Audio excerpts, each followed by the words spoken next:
ओम श्री परमात्मने नमः। श्रीमद्भागवत गीता जी के तीसरे अध्याय का महात्म।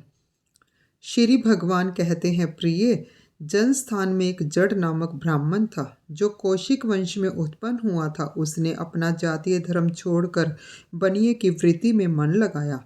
उसे पराई स्त्रियों के साथ व्यभिचार करने का व्यसन पड़ गया था। वह सदा जुआ खेलता, शराब पीता और शिकार खेल कर जीवों की हिंसा किया करता था। इसी प्रकार उसका समय बीतता था। धन नष्ट हो जाने पर वह व्यापार के लिए बहुत दूर उत्तर दिशा में चला गया। वहां से धन कमाकर घर की ओर लौटा। बहुत दूर तक का रास्ता उसने तय कर लिया था। एक दिन सूर्यास्त हो जाने पर जब दसों दिशाओं में अंधकार फैल गया, तब एक वृक्ष के नीचे उसे लुटेरों ने धर दबाया और शीघ्र ही उसके प्राण ले लिए। उसके धर्म का लोप हो गया था, इसीलिए वह बड़ा भयानक प्रेत हुआ। उसका पुत्र बड़ा धर्मात्मा और वेदों का विद्वान था। उसने अब तक पिता के लौट आने की राह देखी। जब वे नहीं आए तब उनका पता लगाने के लिए वह स्वयं भी घर छोड़कर चल दिया। वह प्रतिदिन खोज करता, मगर राहगीरों से पूछने पर भी उसे उनका कुछ समाचार नहीं मिलता था। तदंतर एक दिन एक मनुष्य से उसकी भेंट हुई जो उसके पिता का सहायक था। उससे सारा हाल जानकर उसने पिता की मृत्यु पर बहुत शोक किया। वह बड़ा बुद्धिमान था। बहुत कुछ सोच विचार कर पिता का पारलौकिक कर्म करने की इच्छा से आवश्यक सामग्री साथ ले उसने काशी जाने का विचार किया। मार्ग में 7-8 मुकाम डालकर वह 9वें दिन उसी वृक्ष के नीचे पहुंचा जहां इसके पिता मारे गए थे। उस स्थान पर उसने संध्या उपासना की और गीता के तीसरे अध्याय का पाठ किया। इसी समय आकाश में बड़ी भयानक आवाज हुई। उसने अपने पिता को भयंकर आकार में देखा। फिर तुरंत ही अपने सामने आकाश में उसे एक सुंदर विमान दिखाई दिया जो महान तेज से व्याप्त था। उसमें अनेकों क्षुद्र घंटिकाएं लगी थी। उसके तेज से समस्त दिशाएं आलोकित हो रही थी। यह दृश्य देखकर उसके चित्त की व्यग्रता दूर हो गई। उसने विमान पर अपने पिता को दिव्य रूप धारण किए विराजमान देखा। उनके शरीर पर पीतांबर शोभा पा रहा था और मुनिजन उनकी स्तुति कर रहे थे। उन्हें देखते ही पुत्र ने प्रणाम किया। तब पिता ने भी उसे आशीर्वाद दिया। तत्पश्चात उसने पिता से यह सारा वृतांत पूछा। उसके उत्तर में पिता ने सब बातें बताकर इस प्रकार कहना आरंभ किया, बेटा, दैववश मेरे निकट गीता के तृतीय अध्याय का पाठ करके तुमने इस शरीर के द्वारा किए गए दुस्त्यज कर्म बंधन से मुझे छुड़ा दिया। अतः अब घर लौट जाओ, क्योंकि जिसके लिए तुम काशी जा रहे थे वह प्रयोजन इस समय तृतीय अध्याय के पाठ से ही सिद्ध हो गया है। पिता के यूं कहने पर पुत्र ने पूछा, तात, मेरे हित का उपदेश दीजिए तथा और कोई कार्य जो मेरे लिए करने योग्य हो बतलाइए। तब पिता ने उससे कहा, अनघ, तुम्हें वही कार्य फिर करना है। मैंने जो कर्म किया था वही मेरे भाई ने भी किया है। इससे वे घोर नरक में पड़े हैं। उनका भी तुम्हें उद्धार करना चाहिए तथा मेरे कुल के और भी जितने लोग नरक में पड़े हैं उन सब का भी तुम्हारे द्वारा उद्धार हो जाना चाहिए। यही मेरा मनोरथ है।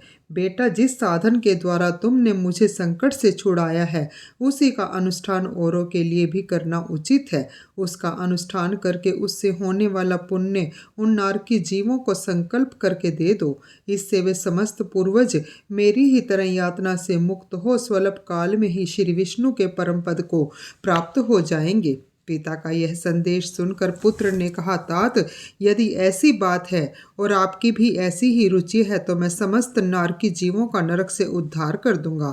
यह सुनकर उसके पिता बोले, बेटा, एवमस्तु, तुम्हारा कल्याण हो।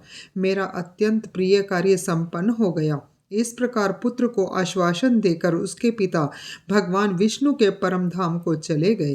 तत्पश्चात वह भी लौटकर जनस्थान में आया और परम सुंदर भगवान श्री कृष्ण के मंदिर में उनके समक्ष बैठकर पिता के आदेशानुसार गीता के तीसरे अध्याय का पाठ करने लगा।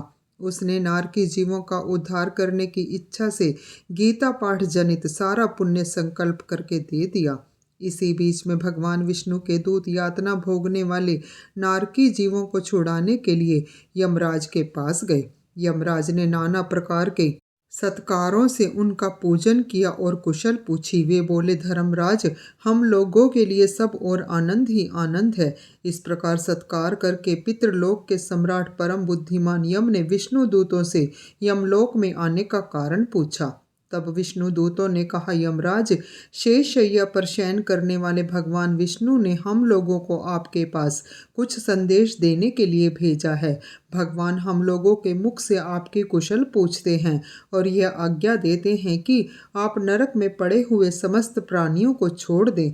अमित तेजस्वी भगवान विष्णु का यह आदेश सुनकर यम ने मस्तक झुकाकर उसे स्वीकार किया और मन ही मन कुछ सोचा। तत्पश्चात मदोन्मत्त नारकी जीवों को नरक से मुक्त देखकर उनके साथ ही वे भगवान विष्णु के वास स्थान को चले। यमराज श्रेष्ठ विमान के द्वारा जहाँ क्षीर सागर है वहाँ जा पहुँचे। उसके भीतर कोटि कोटि सूर्यों के समान कांतिमान, नील कमल दल के समान श्याम सुंदर लोकनाथ जगत गुरु श्री हरि का उन्होंने दर्शन किया। भगवान का तेज उनकी शैया बने हुए शेषनाग के फनों के मणियों के प्रकाश से दुगना हो रहा था। वे आनंद युक्त दिखाई दे रहे थे। उनका हृदय प्रसन्नता से परिपूर्ण था। भगवती लक्ष्मी अपनी सरल चितवन से प्रेम पूर्वक उन्हें बार बार निहार रही थी। चारों ओर योगी जन भगवान की सेवा में खड़े थे। उन योगियों की आंखों के तारे ध्यानस्थ होने के कारण निश्चल प्रतीत होते थे। देवराज इंद्र अपने विरोधियों को परास्त करने के उद्देश्य से भगवान की स्तुति कर रहे थे। ब्रह्मा जी के मुख से निकले हुए वेदांत वाक्य मूर्तिमान होकर भगवान के गुणों का गान कर रहे थे। भगवान पूर्णतः संतुष्ट होने के साथ ही समस्त योनियों की ओर से उदासीन प्रतीत होते थे।